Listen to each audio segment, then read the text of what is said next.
Hello माझ्या लाडक्या बहिणींना स्वागत आहे तुमचं आपल्या नवीन व्हिडिओमध्ये।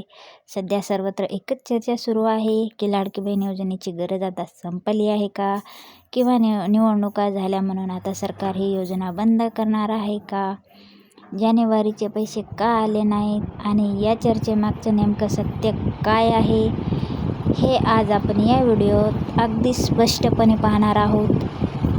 बहिणींनो, सर्वात आधी मनातील शंका काढून टाका। सरकारने अर्थसंकल्पात या योजनेसाठी मोठी तरतूद केली आहे। गरज संपली का? अजिबात नाही। ही योजना महिलांच्या आर्थिक स्वातंत्र्यासाठी आणि ती दीर्घकाळ चालवण्यासाठी सरकार कटिबद्ध आहे। हप्ता का रखडला आहे? जानेवारी आणि फेब्रुवारीचे पैसे रखडण्याचं कारण योजना बंद होणे हे नसून सध्या सुरू असलेली अपात्र महिलांची छाटणी आहे। सरकार आता फक्त गरजू आणि पात्र महिलांनाच लाभ देण्यासाठी डेटा फिल्टर करत आहेत। ई-KYC मुदत जर गरज संपली असती तर सरकारने ई-KYCसाठी 31 मार्च 2026 पर्यंत मुदतवाढ दिली नसती।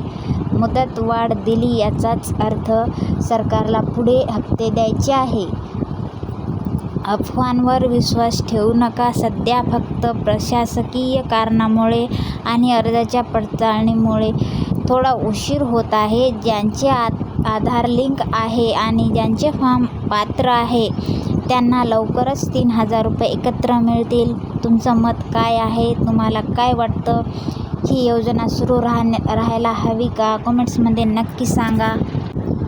बहिणींनो, घाबरून जायचं कारण नाही। जसा नवीन शासन निर्णय GR येईल मी तुम्हाला लगेच कळवेन। अशाच खऱ्या आणि रोखठोक माहितीसाठी आपल्या चॅनलला नक्की सबस्क्राईब करा आणि हा व्हिडिओ इतर बहिणींना शेअर करा आणि त्यांची भीती दूर करा। ज्यांना वाटतं ही योजना सुरू राहायला हवी त्यांनी हो असं कमेंट्स करा। व्हिडिओ आवडल्यास लाईक, शेअर, सबस्क्राईब करा। धन्यवाद।